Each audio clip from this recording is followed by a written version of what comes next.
Hello everyone, welcome back to my channel Learn Practice Achieve. I am Sukirti. I am an educator. और अगर अभी तक आपने मेरा चैनल को सब्सक्राइब नहीं किया है तो सब्सक्राइब जरूर करें। आज हम डिस्कस करेंगे चैप्टर 2 पोलिनोमियल्स एंड इसमें प्रैक्टिस करेंगे आज हम क्यूबिक पोलिनोमियल्स का ज्योमेट्रिकल मीनिंग। ज्योमेट्रिकल मीनिंग मतलब उसको क्यूबिक पोलिनोमियल्स को हम ग्राफ में कैसे रिप्रेजेंट करेंगे। लेकिन मेरा एडवाइस ये है कि इससे पहले भी हम ग्राफिकल रिप्रेजेंटेशन करे थे जो कि लीनियर पोलिनोमियल और क्वाड्रेटिक पोलिनोमियल था, तो उस वीडियो को आप पहले देखें ताकि ये वाला वीडियो जब आप देखोगे आपको सारा चीज क्लियरली समझ में आ जाएगा। तो शुरू करें। आज हम डिस्कस करेंगे ग्राफ ऑफ क्यूबिक पोलिनोमियल्स। तो जब क्यूबिक पोलिनोमियल्स के बारे में हमें डिस्कस करना है तो फर्स्ट ऑफ ऑल हम पहले भी क्यूबिक पोलिनोमियल्स के बारे में डिस्कस कर चुके हैं, जिसमें कि मैंने आपको समझाया था क्यूबिक पोलिनोमियल का जो जनरल फॉर्म होता है that is ax cube plus bx square plus cx plus d, and where a, b, c and d are real numbers and a is not equal to 0। इसका मतलब क्या हो गया, कोई भी क्यूबिक पोलिनोमियल जो होता है उसका जो हाईएस्ट पावर है हाईएस्ट पावर 3 होता है।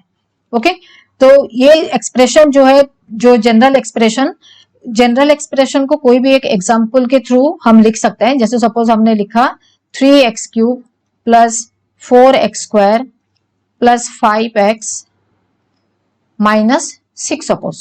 Okay, so here the highest power is 3, that is why it is a cubic polynomial. उसके बाद हमने ये भी जब जीरोस ऑफ पोलिनोमियल्स हमने डिस्कस किया था उस टाइम पे मैंने बताया था कि जिसका जितना भी हाईएस्ट पावर होता है, जिसका डिग्री जितना होता है उसका जीरोस भी उतना ही होता है।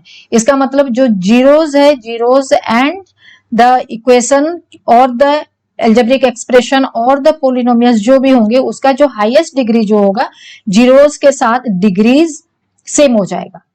Okay, so here because the highest power is 3 तो इसका जीरोस भी 3 होंगे।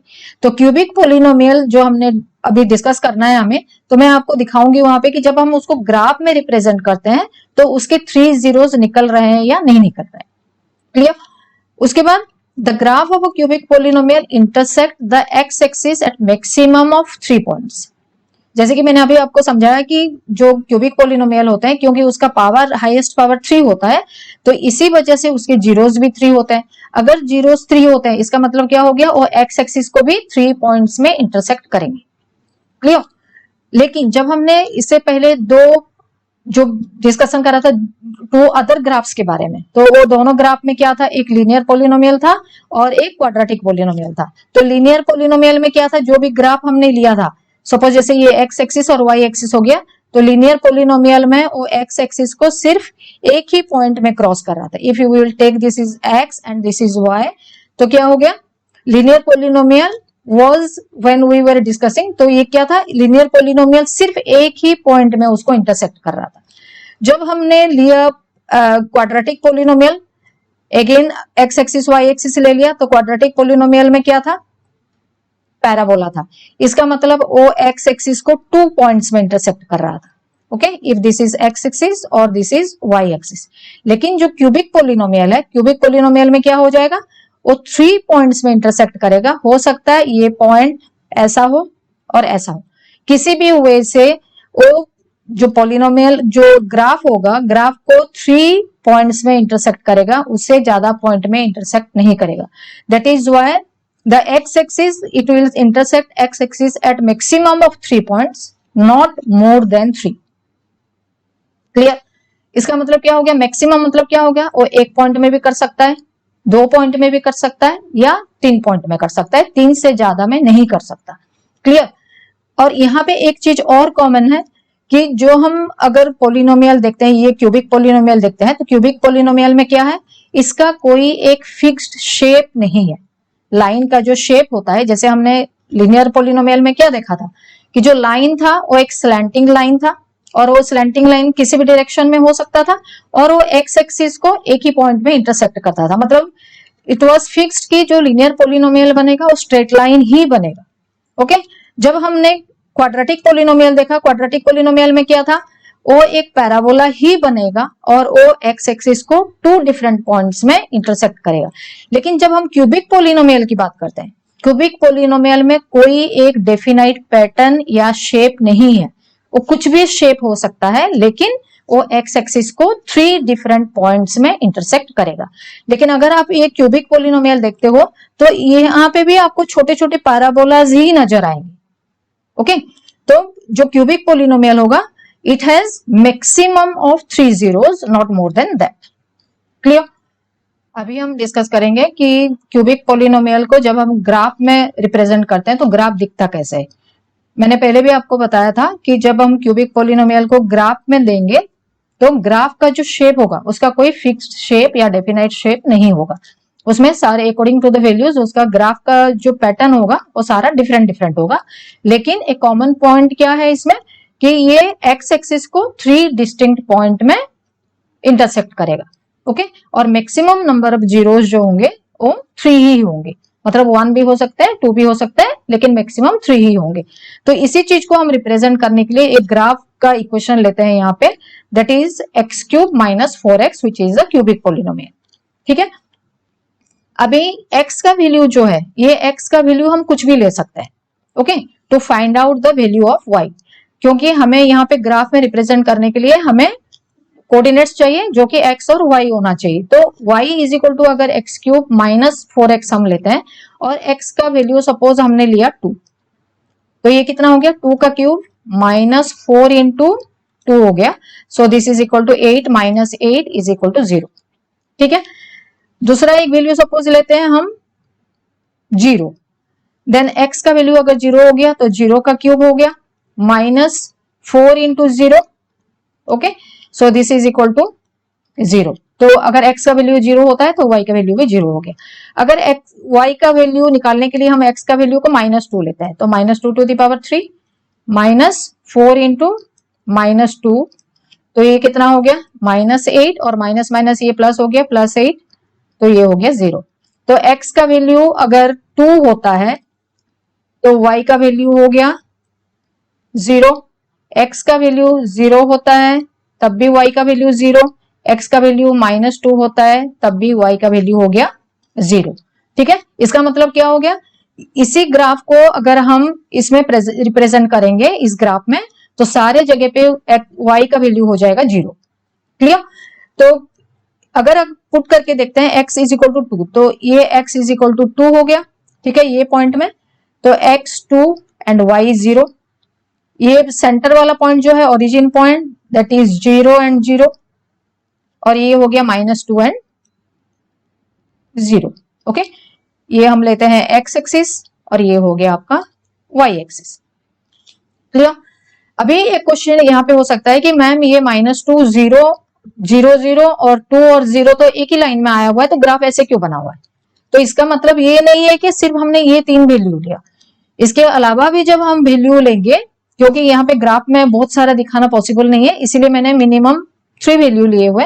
तो अगर जो दूसरा वैल्यूज हम लेंगे उसमें जब हम फ्री हैंड से इसको ग्राफ बनाएंगे, this graph will look like this. इसका मतलब क्या हो गया, ये 3 डिस्टिंक्ट पॉइंट में एक्स एक्सिस को इंटरसेक्ट कर रहा है। तो how many number of zeros you will get, maximum 3 number of zeros, और यहाँ पे ये क्लियरली विजिबल है, that is why it has only 3 distinct zeros. Clear? Now we will discuss now case 2। Case 2 में क्या होगा, देखो how many number of zeros we will get. Again we will take one more graph और one more equation, and this equation is equal to y is equal to x cube. मतलब y का value किसके ऊपर depend करता है, हमेशा x के ऊपर डिपेंड करता है। और ये जो इक्वेशन है y is equal to x cube, again another cubic polynomial. तो इस क्यूबिक पोलिनोमियल को भी ग्राफ में रिप्रेजेंट करके देखते हैं। अगर हमें y का वैल्यू निकालना है तो x का वैल्यू सपोज हमने 1 ले लिया, तो क्या हो जाएगा, 1 का क्यूब हो गया, तो y इज इक्वल टू 1 हो गया। तो x अगर 1 होता है तो y इज इक्वल टू भी 1 हो गया। ओके, नाउ अगर x का वैल्यू हम 0 लेते हैं तो कितना हो जाएगा, 0 का क्यूब, 0 का क्यूब हो गया तो x इज इक्वल टू अगर 0 हो गया तो y भी 0 हो गया। ठीक है, अगर x को हम -1 लेते हैं तो -1 का क्यूब हो गया, तो y इज इक्वल टू कितना हो जाएगा, y इज इक्वल टू भी -1 हो गया अगर x -1 हुआ। ठीक है, सो y का वैल्यू किसके ऊपर डिपेंड कर रहा है, x का ऊपर डिपेंड कर रहा है। अगर वही वैल्यू को हम यहाँ पे पुट करते हैं तो आपको क्या दिखाई पड़ेगा, this graph will look like this. इसका मतलब ये हुआ कि x का वैल्यू हम जो भी लेंगे उसी हिसाब से y का वैल्यू भी डिपेंड करेगा। अगर x 1 हुआ तो y भी -1 हो जाएगा, x -1 हुआ तो y भी -1 हो गया, और x अगर 0 हुआ तो y भी 0 हो जाएगा। Okay, so according to this अगर ये वाला ग्राफ को आप देखते हो तो ये ग्राफ में क्या दिखेगा, graph is only intersecting the x axis at one point. और ये जो वन पॉइंट है मतलब यहाँ पे आपको लंबा सा लाइन दिख रहा है, लेकिन ये पूरा लाइन क्या हुआ है, मर्ज हो गया। So it will intersect X at only one point. So that is why this type of graph where X is equal to y is equal to x cube, उस जगह पे आपको कितना जीरोस मिलेंगे, you will get only 1 0, not more than that. Clear? Now we will move to the third case. और third case में क्या है, हाउ मेनी जीरोस, वो भी फाइंड आउट करते हैं अकॉर्डिंग टू द इक्वेशन। तो इक्वेशन के ऊपर जो ग्राफ का पैटर्न है वो डिपेंड करता है। तो यहाँ पे हमने इक्वेशन लिया y is equal to x cube minus X square. तो जब y का वैल्यू हम निकालेंगे तो x का वैल्यू अगर हमने x1 लिया तो क्या हो जाएगा, यहाँ पे 1 माइनस ये एक्स स्क्वायर भी 1 हो गया, ठीक है। सो 1 माइनस 1 इज इक्वल टू क्या हो गया, y का वैल्यू 0 हो जाएगा। क्लियर? अगर x का वैल्यू हमने -1 लिया, x is equal to suppose -1 लिया, पहले 1 लिया था फिर -1 लिया, -1 अगर लेते हैं तो y का वैल्यू क्या हो जाएगा, -1 टू द पावर 3 -1 हो गया, और -1 का square 1 and minus, okay. So y का वैल्यू हो जाएगा -2। सो x का वैल्यू अगर हम -1 लेते हैं तो y का वैल्यू क्या हो जाएगा, यहाँ पे -2 हो जाएगा, और x का वैल्यू 1 लेते हैं तो y का वैल्यू हो गया 0। ओके, ऐसे अगर हम x का वैल्यू 0 लेते हैं तो क्या हो जाएगा, 0 का क्यूब माइनस 0 का square, so y is equal to 0 हो गया। तो x का वैल्यू अगर 0 लिया जाता है तो y का वैल्यू भी 0 हो गया। ओके, अगर ये सारे वैल्यू को हम ग्राफ में पुट करते हैं तो क्या हो जाएगा, ये x एक्सिस को, this is your x axis and this is your y axis. तो x एक्सिस को कितने पॉइंट में इंटरसेक्ट कर रहा है, this is 1 point and this is another point. Okay, so this graph will look like this because we will take more points but that point will not intersect x axis. y axis में कहीं पे intersect हो सकता है लेकिन x axis में कहीं और इंटरसेक्ट नहीं हो रहा है।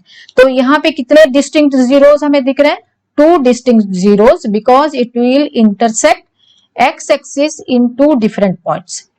तो अगर हम क्यूबिक पोलिनोमियल लेते हैं तो क्यूबिक पोलिनोमियल का इस इक्वेशन के हिसाब से it will intersect x axis at only 2 points. Okay, so it has only 2 zeros क्योंकि according to the intersection हम zeros काउंट करते हैं। तो क्यूबिक पोलिनोमियल में मैक्सिमम 3 zeros हो सकते हैं, जैसे कि हमने 3 केसेस लिया है। 1 केस में, फर्स्ट केस में 3 डिस्टिंक्ट पॉइंट में था, सेकंड केस में 1 डिस्टिंक्ट पॉइंट में था, और थर्ड केस में 2 डिस्टिंक्ट पॉइंट में वो इंटरसेक्ट कर रहा था। इसका मतलब ये है कि अकॉर्डिंग टू द इक्वेशन, जो इक्वेशन दिया होगा क्यूबिक पोलिनोमियल का, according to the equation number of zeros vary करेंगे, but the maximum number of zeros are always fixed, that is in cubic polynomial it is always 3। Clear? Now if n degree polynomial intersect the x axis at a minimum of n points, there are nth degree polynomial has a maximum of n zeros. इसका मतलब क्या हो गया, अभी तक जितना भी हमने पोलिनोमियल्स का ग्राफ और जीरोस के बारे में डिस्कस किया था, हमने ये फाइंड आउट करा था कि लीनियर पोलिनोमियल में एक ही जीरो होगा क्योंकि वो एक ही पॉइंट में इंटरसेक्ट करेगा। देन क्वाड्रेटिक पोलिनोमियल में 2 पॉइंट्स में इंटरसेक्ट करेगा अकॉर्डिंग टू इट्स शेप, जैसे पैराबोला होता है उसमें। और थर्ड वाला जो क्यूबिक पोलिनोमियल है वो 3 पॉइंट्स में इंटरसेक्ट करेगा एक्स एक्सिस को, ठीक है। लेकिन अगर उससे ज्यादा हुआ, नंबर ऑफ इंटरसेक्शन अगर ज्यादा हुआ, जितना ज्यादा होगा एक्स एक्सिस को इंटरसेक्ट करेगा उतना नंबर ऑफ जीरोस होगा। इसीलिए जहां पे nth डिग्री ऑफ पोलिनोमियल लिखा हुआ है, इसका मतलब n कोई भी नंबर हो सकता है। तो अगर वो 5 हुआ तो 5 पॉइंट्स में वो एक्स एक्सिस को इंटरसेक्ट करेगा, अगर वो 10 हुआ तो 10 पॉइंट्स में वो एक्स एक्सिस को इंटरसेक्ट करेगा, और जितने पॉइंट्स में वो इंटरसेक्ट करेगा उतना नंबर ऑफ जीरोस उसके होंगे। क्लियर? तो उसके बेसिस पे अभी तक हमने जितना भी ग्राफ डिस्कस किया था, ग्राफ के बेसिस पे हमने जीरोज निकाले थे। तो अभी एक क्विक रिकेप हम जल्दी से कर लेते हैं ताकि हमें पता चल जाएगा कि जितना अभी तक हम समझ के आए हैं वो एक्चुअली हमें क्लियरली समझ में आया है या नहीं आया। तो इस क्विक रिकेप में we have to find out the number of zeros. 4 graphs है यहाँ पे, 4 ग्राफ्स में हमें number of zeros find out करना है। और नंबर ऑफ जीरोज हम कैसे फाइंड आउट करेंगे? जो ग्राफ होगा वो ग्राफ एक्स एक्सिस को जितने पॉइंट में इंटरसेक्ट कर रहा होगा उतना नंबर ऑफ जीरोज होगा। सो इन द फर्स्ट केस, अगर ये फर्स्ट वाला केस हम लेते हैं तो फर्स्ट केस में आप जल्दी से चेक करो कि हाउ मेनी पॉइंट्स में ये एक्स एक्सिस को इंटरसेक्ट कर रहा है। और यहाँ पे जब हम जीरोज और पोलिनोमियल हम डिस्कस करते हैं ग्राफ में, तो हम कभी भी वाई एक्सिस को कंसिडर नहीं करते, ये हमेशा माइंड में रखना, ठीक है। तो फर्स्ट वाला केस में ये भी वाई एक्सिस को इंटरसेक्ट कर रहा है, ये भी वाई एक्सिस को इंटरसेक्ट कर रहा है, तो इसको कंसिडर नहीं करना है। एक्स एक्सिस को कितने पॉइंट में इंटरसेक्ट कर रहा है? ये वाला पॉइंट है। तो कितना हो गया? नंबर ऑफ जीरोज हो गया 1। यहाँ पे चेक करते हैं, एक्स एक्सिस को तो ये कहीं पे इंटरसेक्ट कर ही नहीं रहा है, सिर्फ कर रहा है वाई एक्सिस को एक पॉइंट में। तो यहाँ पे नंबर ऑफ जीरोज कितना हो जाएगा? 0। इसका कोई नंबर ऑफ जीरोज है ही नहीं। यहाँ पे नंबर ऑफ जीरोज हो गया आपका 1। थर्ड केस में कितना पॉइंट में वो इंटरसेक्ट कर रहा है? ये हो गया 0.1, ये हो गया 0.2, ये वाला वाई एक्सिस का है तो हमें कंसिडर नहीं करना। ये हो गया 0.3 और ये हो गया 0.4। तो नंबर ऑफ जीरोज इसके कितने आ जाएंगे? 4 जीरोज। ओके, अभी फोर्थ वाला केस देखते हैं, कितना पॉइंट में इंटरसेक्ट कर रहा है। नीचे वाला देखो, ये वाई एक्सिस है, इसको कंसिडर नहीं करना। एक्स एक्सिस में कहीं पे है, यस, तो ये पॉइंट में इंटरसेक्ट कर रहा है। Again the number of zero is equal to 1।